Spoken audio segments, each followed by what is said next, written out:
गोदावरी नदीमध्ये ड्रेनेजचं त्याचबरोबर दुर्गंधयुक्त सांडपाणी सोडलं जात असल्याचा आरोप करत शिवसेना ठाकरे गट नगरसेवक आणि पदाधिकारी आणि कार्यकर्त्यांनी रामकुंड परिसरामध्ये आंदोलन केलं। गोदावरी नदीचे वाढते प्रदूषण, नदीपात्रातील अस्वच्छता आणि भाविकांच्या आरोग्याशी होत असलेली खेळवणूक याबद्दल प्रशासनाचं लक्ष वेधण्यासाठी हे आंदोलन करण्यात आलं।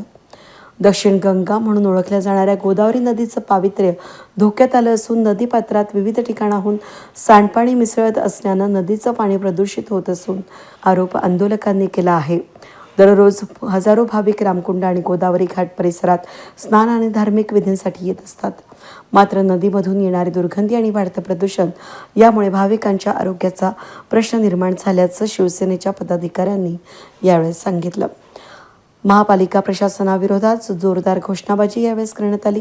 गोदावरी प्रदूषण रोखण्यासाठी तातडीनं उपाययोजना कराव्यात, नदीत मिसळणारं ड्रेनेजचं पाणी थांबावं, प्रदूषणाला जबाबदार घटकांवर कठोर कारवाई करावी अशी मागणी आंदोलकांनी केली आहे।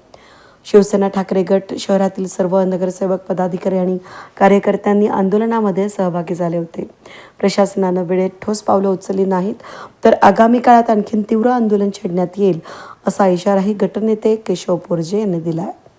गोदावरी प्रदूषणाचा प्रश्न ऐरणीवर आल्यानं प्रशासन याबाबत कोणती भूमिका घेतं याकडे नागरिक आणि भाविकांचं लक्ष लागलं आहे। लवकरच कुंभमेळा होत आहे आणि त्या धर्तीवरती नाशिक महानगरपालिका असेल, प्रशासन असेल, ते सांगतं की आम्ही 35,000 कोटीचे कामं करत आहोत, पण ज्या ठिकाणी तुम्ही उभा आहात, आम्ही उभा आहोत, याच ठिकाणी कुंभमेळ्याचं आयोजन होत आहे। पवित्र अशा रामकुंडामध्ये जर तुम्ही बघितलं तर संपूर्ण असं गटारीचं पाणी या ठिकाणी सोडलं आहे। या ठिकाणी भारतभरातून लोक आपल्या पूर्वजांच्या, आईवडिलांचे अस्थि विसर्जन करण्यासाठी या ठिकाणी येत असतात।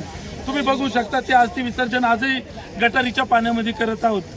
म्हणजे आम्हाला तुम्हाला यांना एकच इशारा द्यायचा आहे, नाशिक महानगरपालिकेला आणि प्रशासनाला, येत्या 8 दिवसामध्ये जर पवित्र अशा गोदावरी नदीमधलं गटारीचं पाणी बंद केलं नाही तर शिवसेना उद्धव बाळासाहेब ठाकरे पक्षाच्या वतीने नाशिक महानगरपालिकेवरती भव्य असं शिवसेना स्टाईल आंदोलन केलं जाईल। त्या रोज शेकडो या ठिकाणी अस्थि विसर्जन होता, 8 दिवसांची तुम्ही मुदत का देतायत?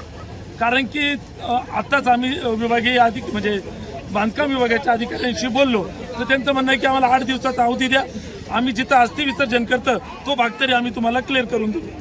प्रशासनाच्या वतीनं गिरीश महाजन या ठिकाणी कुंभमेळ्याचं काम पाहत आहे, मात्र नाशिकमध्ये हा श्रद्धेचा विषय आहे, बाहेरून पर्यटक येतात त्यांच्या श्रद्धेचा विषय आहे, मात्र ते विधान परिषदेच्या निवडणुकीमध्ये व्यस्त आहे, काय सांगाल? तुम्ही जर बघू शकतात, आत्ताच मागच्या 2 दिवसापूर्वी कुंभमेळा मंत्री आपले माननीय गिरीश भाऊ महाजन यांच्या नेतृत्वाखाली नंदिनी नदीची स्वच्छता मोहीम करण्यात आली, त्याबद्दल मी तर त्यांचं अभिनंदनच करेल। पण ज्या ठिकाणी पवित्र असा कुंभमेळा होतोय तिथं सुद्धा गिरीश भाऊंनी लक्ष दिलं पाहिजे आणि बघितलं पाहिजे की या ठिकाणची परिस्थिती काय आहे। तुम्ही शेजारी जर बघितलं तर या ठिकाणी लोक स्नान करताय, तुम्ही फक्त ते पाणी एका ग्लासामध्ये घ्या काचेच्या आणि बघा का ते स्नानाच्या योग्य आहेत का। माझी कुंभमेळा मंत्र्यांना विनंती असेल की येत्या 8 दिवसामध्ये इथे बदल जर झाले नाही तर महानगरपालिकेवरती शिवसेना स्टाईल आंदोलन झाल्याशिवाय राहणार नाही। वेद न्यूजसाठी प्रतिनिधी अनिल गुंजाळ, पंचवटी।